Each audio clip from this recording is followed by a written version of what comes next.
بسم اللہ الرحمن الرحیم۔ اونٹنی کی 4 دعائیں اور آپ صلی اللہ علیہ وسلم کا آپ دیدہ ہونا۔ حضرت تمیم داری رضی اللہ تعالیٰ عنہ سے روایت ہے، وہ بیان کرتے ہیں کہ ہم حضور نبی اکرم صلی اللہ علیہ وسلم کی بارگاہ اقدس میں حاضر تھے کہ ایک اونٹ بھاگتا ہوا آیا اور حضور نبی اکرم صلی اللہ علیہ وسلم کے سر انور کے پاس آ کر کھڑا ہو گیا، جیسے کان میں کوئی بات کہہ رہا ہو۔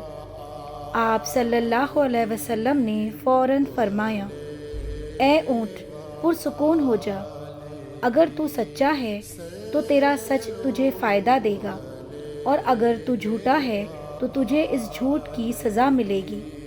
بے شک جو ہماری پناہ میں آ جاتا ہے اللہ تعالیٰ بھی اسے امان دے دیتا ہے، اور ہمارے دامن میں پناہ لینے والا کبھی نامراد نہیں ہوتا۔ ہم نے عرض کیا، یا رسول اللہ صلی اللہ علیہ وسلم، یہ اونٹ کیا کہتا ہے؟ آپ صلی اللہ علیہ وسلم نے فرمایا، اس اونٹ کے مالکوں نے اسے ذبح کر کے اس کا گوشت کھانے کا ارادہ کر لیا تھا، سو یہ ان کے پاس سے بھاگ آیا ہے، اور اس نے تمہارے نبی کی بارگاہ میں شکایت کی ہے۔ ہم ابھی باہم اسی گفتگو میں مشغول تھے کہ اس اونٹ کے مالک بھاگتے ہوئے آئے۔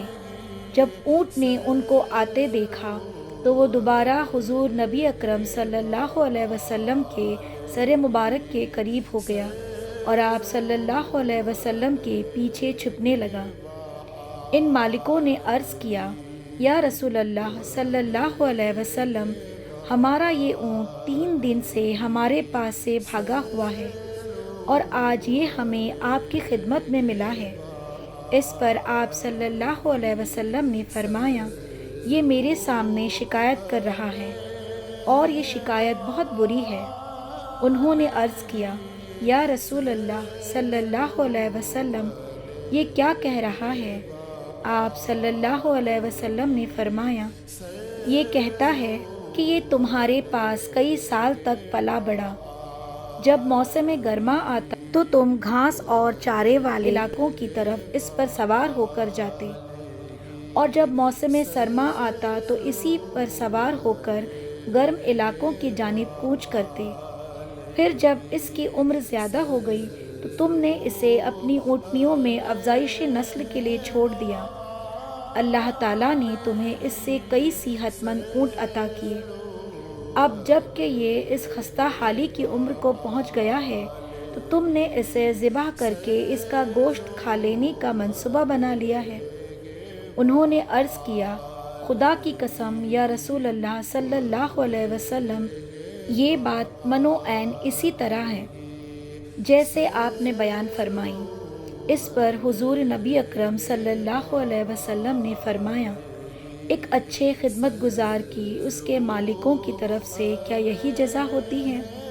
انہوں نے عرض کیا، یا رسول اللہ صلی اللہ علیہ وسلم، اب ہم نہ اسے بیچیں گے اور نہ ہی اسے ذبح کریں گے۔ آپ صلی اللہ علیہ وسلم نے فرمایا، تم جھوٹ کہتے ہو، اس نے پہلے تم سے فریاد کی تھی مگر تم نے اس کی داد رسی نہیں کی، اور میں تم سے بڑھ کر رحم فرمانے والا ہوں۔ بے شک اللہ تعالیٰ نے منافقوں کے دلوں سے رحمت نکال لی ہے اور اسے مومنوں کے دلوں میں رکھ دی ہے۔ اس کے بعد آپ صلی اللہ علیہ وسلم نے اس اونٹ کو ان سے 100 درہم میں خرید لیا، اور پھر فرمایا، اے اونٹ جا، تو اللہ تعالیٰ کے رضا کی خاطر آزاد ہے۔ اس اونٹ نے حضور نبی اکرم صلی اللہ علیہ وسلم کے سر مبارک کے پاس اپنا منہ لے جا کر کوئی آواز نکالی تو آپ صلی اللہ علیہ وسلم نے فرمایا، آمین۔ اس نے پھر دعا کی، آپ صلی اللہ علیہ وسلم نے پھر فرمایا، آمین۔ اس نے پھر دعا کی، آپ صلی اللہ علیہ وسلم نے پھر فرمایا، آمین۔ اس نے جب چوتھی مرتبہ دعا کی تو آپ صلی اللہ علیہ وسلم آپ دیدہ ہو گئے۔ ہم نے عرض کیا، یا رسول اللہ صلی اللہ علیہ وسلم، یہ اونٹ کیا کہہ رہا ہے؟ آپ صلی اللہ علیہ وسلم نے فرمایا، اس نے پہلی دفعہ کہا، اے نبی مکرم، اللہ تعالیٰ آپ کو اسلام اور قرآن کی طرف سے بہترین جزا عطا فرمائے۔ میں نے کہا آمین۔ پھر اس نے کہا، اللہ تعالیٰ قیامت کے روز آپ کی امت سے اسی طرح خوف کو دور فرمائے جس طرح آپ نے مجھ سے خوف کو دور فرمایا ہے۔ میں نے کہا آمین۔ پھر اس نے دعا کی، اللہ تعالیٰ دشمنوں سے آپ کی امت کے خون کو اسی طرح محفوظ رکھے جس طرح آپ نے میرا خون محفوظ فرمایا ہے۔ اس پر بھی میں نے آمین کہا۔ پھر اس نے کہا، اللہ تعالیٰ ان کے درمیان جنگ و جدال پیدا نہ ہونے دے۔